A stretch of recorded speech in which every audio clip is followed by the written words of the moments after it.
Dear students, Assalamu alaikum wa rahmatullahi wa barakatuh. I am Manzur Ahmad, lecturer history.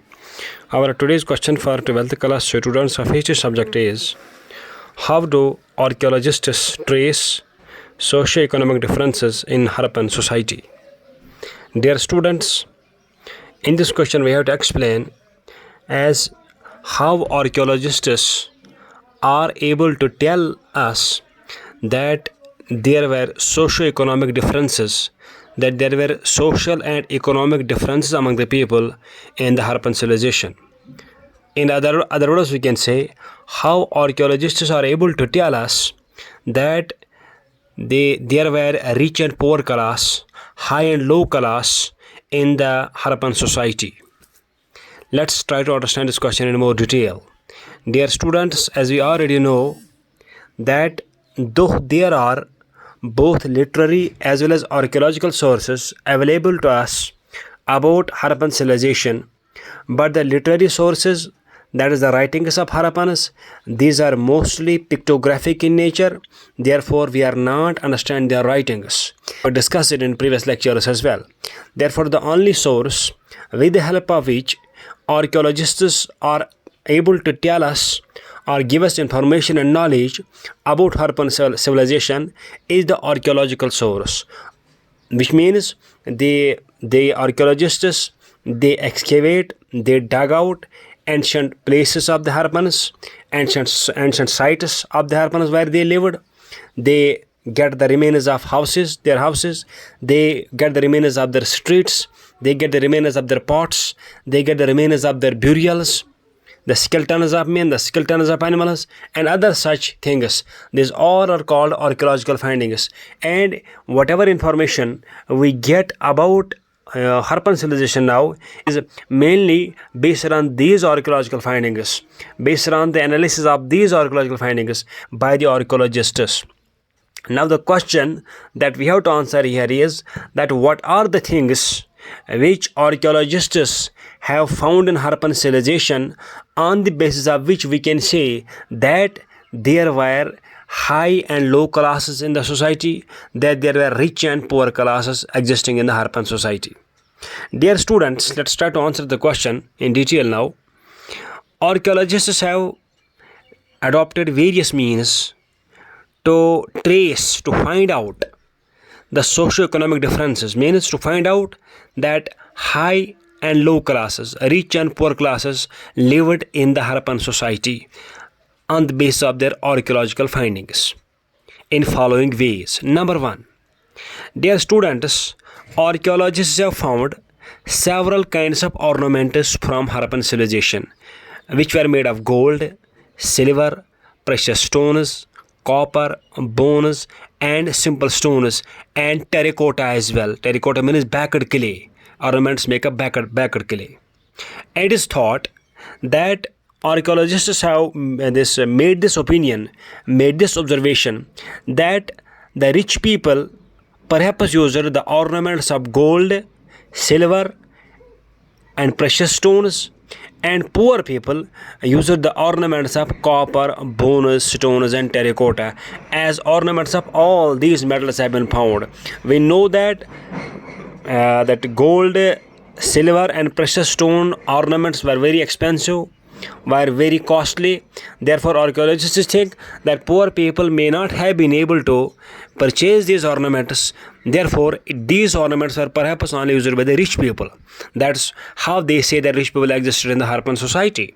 On the other hand, they say that there are other ornaments as well which were found in Harappan civilization made of copper, which was easily available, bones, which are easily available, stones, which are easily available, and terracotta as well, which was easily available. So it is said, it is believed that the copper, bones, stones, and terracotta, which were easily available, were perhaps used by poor people as their ornaments. So on the basis of use of ornaments of various metals, archaeologists have told us that there are two kinds of people in the Harappan society. One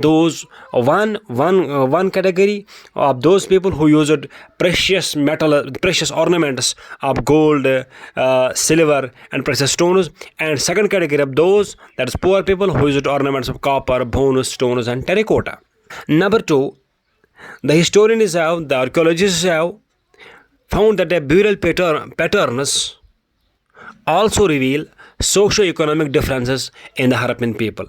It is said that in some burial cases, it has been observed that hollowed space of the burial pits was lined up with bricks, while as some other burial pits were simply filled with soil. It is believed that when archaeologists have excavated burial pits where humans were buried under them, in some burial pits, just over the dead body, the bricks were lined just over the dead body at a particular height, so that the bricks do not fall over the dead body. So bricks were lined up over the dead body, and after those bricks, the soil was found there. But in this burial pits where we have also found dead bodies, in those burial pits it is said that there was no brick used, but only soil was used to fill those pits. It is thought that archaeologists have thought that the burial pits where we have found this bricks used in a lined pattern to close these burial pits. These were perhaps the burial pits of the rich people, and on the other hand, the burial pits which have just been filled by soil only, these were perhaps the burial pits of the poor people. So on the basis of burial patterns as well, archaeologists have been able to understand that there exists rich people and poor people in the Harappan society. Next, the excavations of various items of daily use from the burial pits also suggests that there existed social and economic differences in the Harappan society. Dear students, as we have told you in the previous lecture about the religious life of the Harappans, that in the burial pits, the items of daily use have been found as well there, which makes us believe that Harappanas had perhaps a belief in the life after death. That's why they used to put these pots in the burial pits, so that the dead body may use these pots in his grave in his or her grave after death. So they had perhaps the idea of a life after death. While when we talk about the pots in the burial pits, some burial pits contained the ornaments of precious metals, the pots which were very much well decorated, well designed, while from certain other graves, ordinary ornaments and ordinary pots have been excavated. And historians have believed that the pits wherefrom we have excavated the precious ornaments and the well-fashioned and well-designed pots, these were perhaps the burial pits of rich people.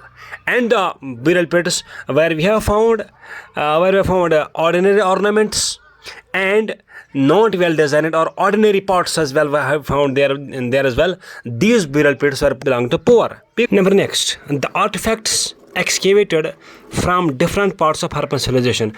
Artifacts means things and objects made by humans for their use in their life. These artifacts excavated in different parts of the Harappan civilization have been divided into two categories as utilitarian artifacts and luxurious artifacts.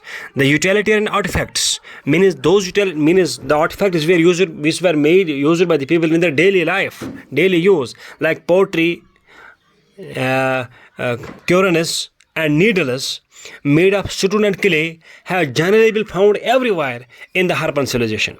But the luxurious artifacts made of gold, precious stones and other such costly things have been found in some selected places and houses only, which means that the utilitarian artifacts made of pottery, made of stone and made of clay, which were found everywhere in the Harappan civilization, were perhaps used by the general masses which belong to the lower class, and the luxurious artifacts made of gold, precious stones and other such precious material which are found in selected and a few places only were perhaps used by the rich and the ruling class of the Harappan society. This is how, on the basis of archaeological excavations, historians have tried to trace, archaeologists have tried to trace the socio-economic differences in the Harappan civilization. Thank you.